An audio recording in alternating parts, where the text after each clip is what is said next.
You know, you sent over this really fascinating collection of material about, well, golf, a sport many of us see, the green courses, the little white ball. Right, the classic image. Exactly. But honestly, digging into these guides and rules, even the history bits, there's a lot more going on under the surface. It really is. So, our goal today really is to unpack the essentials, help you get a real feel for its beauty, its complexity, without feeling totally overwhelmed. Yeah, whether you're thinking maybe you'll try it or watch it more closely or just appreciate the nuances when you see it. Right. It seems simple at first glance, get the ball in the hole. Hmm. But that's just the start. What's really captivating is this whole web of history, the rules, the skills. It's why it's stuck around for so long globally. Okay, so let's tee off with that history then. Some of the sources suggest, well, surprisingly early roots. Yeah, it's quite intriguing. You see hints back in the 13th century in the Netherlands. The Netherlands, not Scotland. Well, these were golf-like games.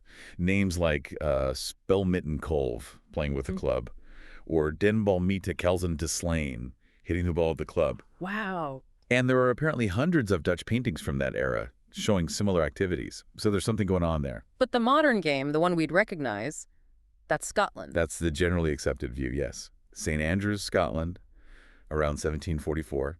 That's really where the kind of foundational structure, the rules we sort of know today, began to take shape. And then it made its way over here to the U.S. It did.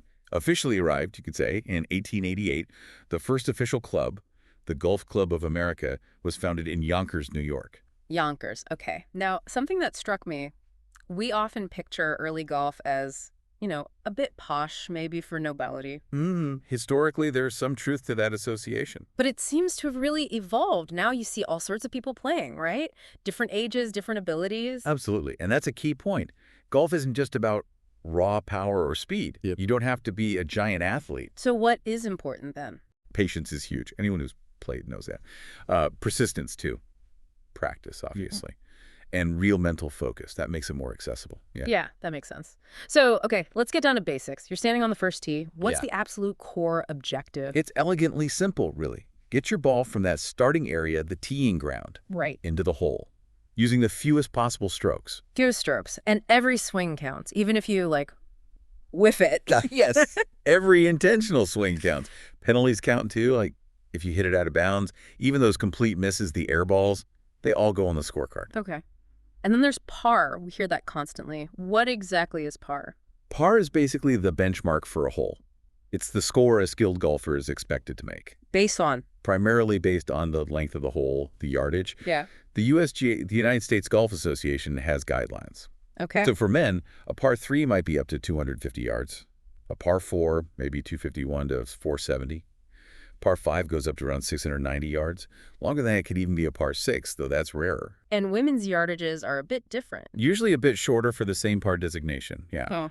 A women's par 3 might be up to 210 yards, par 4 up to 400, par 5 up to 590, and over that could be a par 6. It provides that standard of excellence. Got it. Par is the standard. And then we get those other terms, birdie, eagle, bogey. Right, the scoring language. It all relates back to par. So a birdie is... 1 stroke under par for the hole. Very good. And an eagle. Even better, 2 strokes under par. Much rarer, obviously. Okay, and on the other side... 1 stroke over par is a bogey. 2 strokes over is a double bogey. And, well, it can go higher from there. Let's not dwell on those. So this language helps everyone understand performance quickly. Exactly. It's universal among golfers. Now, the course itself, you mentioned every course is different, unlike, say, a basketball court. Precisely. That's a huge part of golf's appeal and challenge. No 2 golf courses are identical in layout. And a standard course is usually 18 holes. A regulation course, yes, typically 18 holes.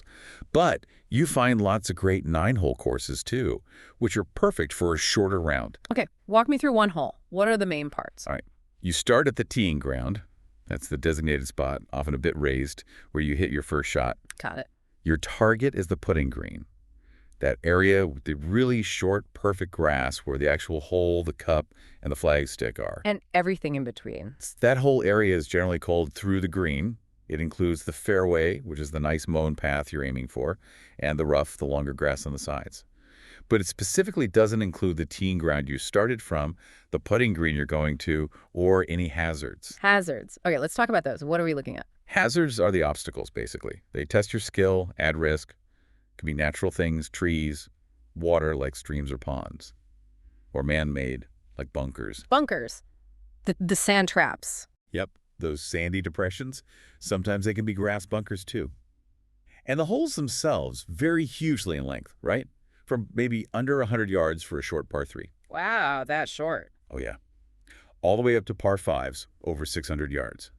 That variety, plus the hazards, means every single hole is a unique puzzle. So how do you keep track of all this? The distance, the par for each hole? That's where the scorecard comes in. Before you play, you get a scorecard. It lists each hole, its yardage from different tee markers, and its par. It's your map for the round. Okay, scorecard in hand, ready to go. How do you actually get started on the course? Do you just walk up? Usually not. Most courses use pre-booked tee times. So calling ahead to reserve your start time is definitely recommended, often essential. Makes sense. Then when you get to the first tee area, you might meet the starter. Their job is to manage the flow, make sure groups go off on time. And I've heard of rangers, too. Yeah, you might see a ranger driving around the course. They're there to help maintain the pace of play, make sure things are running smoothly, maybe help with rule questions. It sounds like there's a real emphasis on orderliness, Mhm. consideration. Absolutely. Golf etiquette is huge. Yep. It's deeply rooted in tradition. It's all about respecting the course and respecting the other players out there. It's fundamental, not just optional politeness. Okay, give me some practical examples. What should you be doing during the round? Well, being prepared helps. Have your tees, maybe an extra ball, just in case, your ball marker for the green, and a divot tool. We'll get to that. Okay. When it's your turn, maybe take just one practice swing, not 5. Watch where your ball goes. And help your partners watch theirs too.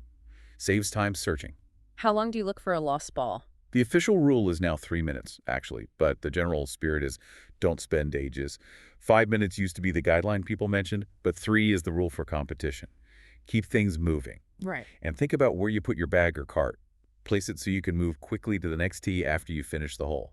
Efficiency matters. Pace of play seems like a big deal. It really is. There are common courtesies, like on the green, try to putt out, finish the hole, rather than marking a short putt, if you can do it without standing on someone's line. Okay. Writes down your scores on the next tee box, not while lingering on the green you just finished. And the big one, keep up with the group in front of you. What if you fall behind? If there's a whole empty hole between you and the group ahead, you're probably playing too slow. And if a faster group is behind you, the courteous thing is to let them play through when there's a chance. Makes sense. Any other major etiquette points? Safety first. Always. Never hit if there's any chance you could reach the players ahead. On the tee, respect the honor. Ah, yes, you mentioned that. Lowest score on the last hole goes first. Exactly. After the first hole, the player with the best score on the previous hole tees off first on the next. That's the honor. Okay. Also, be still and quiet when someone else is hitting. Don't stand where you might distract them. Play promptly. Don't delay unnecessarily. And taking care of the course itself. Crucial. If you take a chunk of turf out with your swing that's a divot, repair it. If your ball makes a dent when it lands on the green, a ball mark, fix it. Everyone needs to do their part. You mentioned honor, determining the tee order. Is there strategy in where you tee up within the tee box itself? Oh, definitely. Smart players. Think about that. You can often tee up on one side of the tee box to give yourself a better angle away from trouble, like water down one side or trees. Gives you a bit more room for error. Interesting. Okay, so we've teed off, we're through the green. Now we get to the putting green. Special rules there. Yes, the putting green is delicate.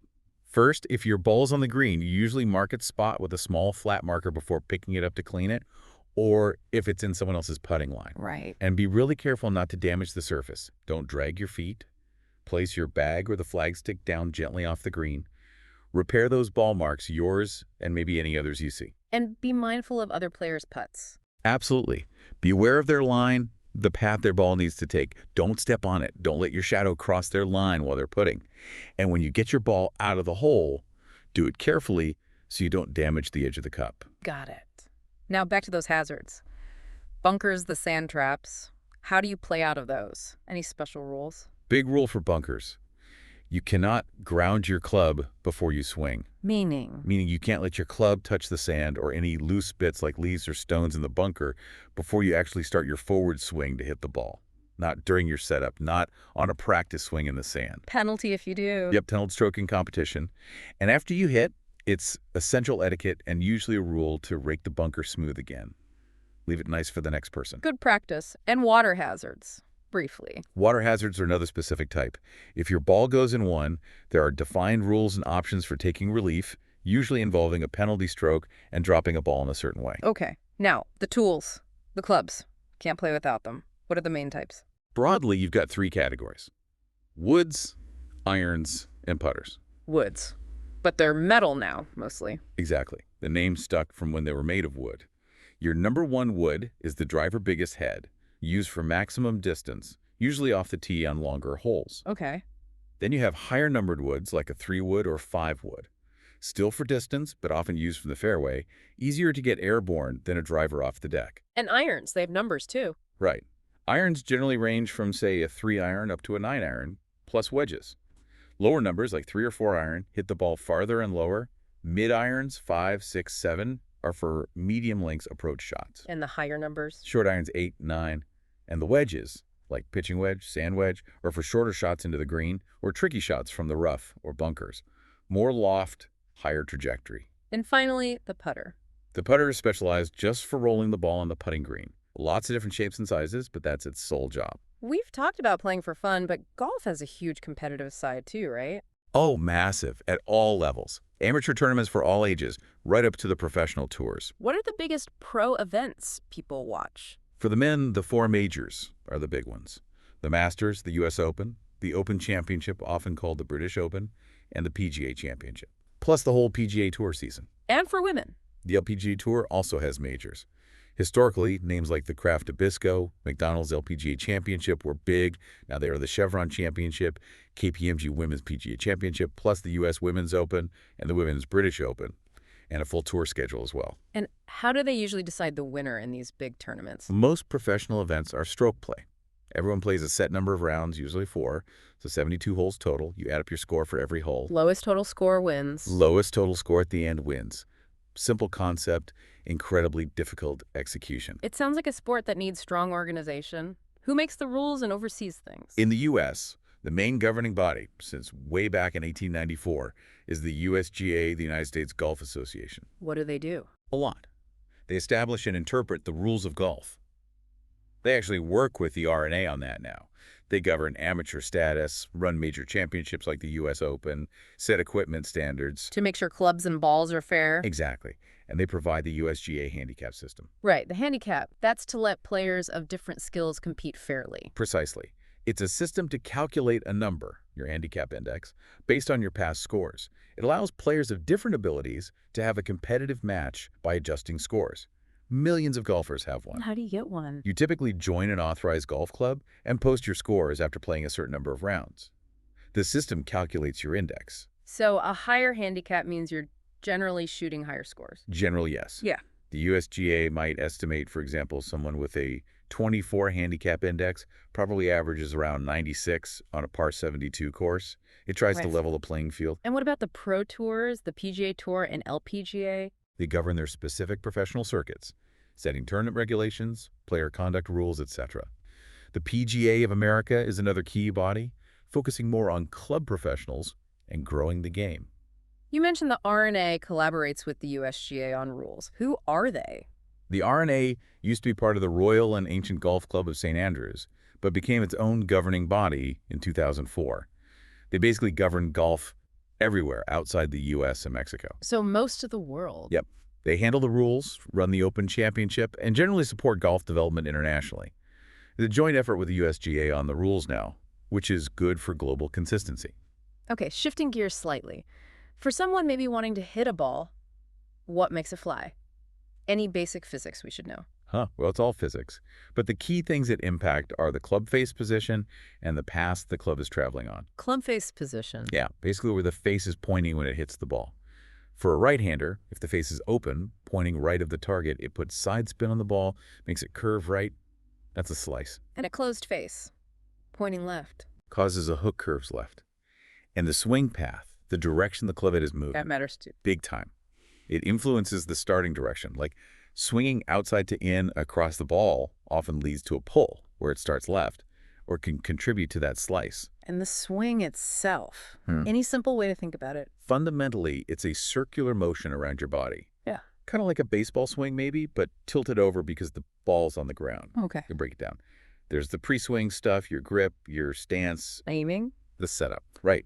Then the in-swing, taking the club back, takeaway, changing direction at the top, swinging downswing, hitting the ball, impact, and finishing the swing. Follow through. Sounds complex when you list it all. It is coordinated, Mm-hmm. but a huge part is just getting the club face aimed correctly at your target to start and getting your body lined up to support that aim. Alignment is key. So bringing it back to just playing for fun, is recreational golf popular? Hugely popular in the U.S. Millions of people play every year. Many just for the enjoyment, the challenge, being outdoors. And there are different kinds of places to play. Loads. Mhm. Everything from miniature golf for family fun to shorter par 3 courses if you don't have much time, right up to the full 9-hole and 18-hole courses we've been mostly talking about. Something for everyone, really. We've definitely covered a lot of ground in this deep dive.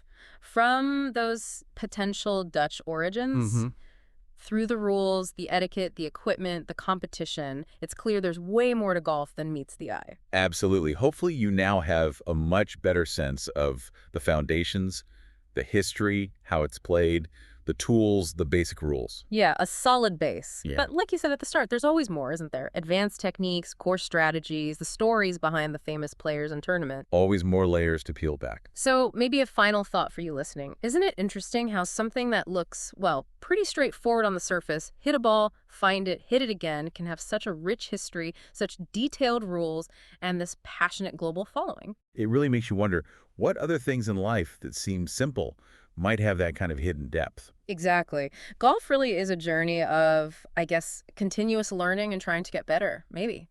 Maybe something worth trying yourself.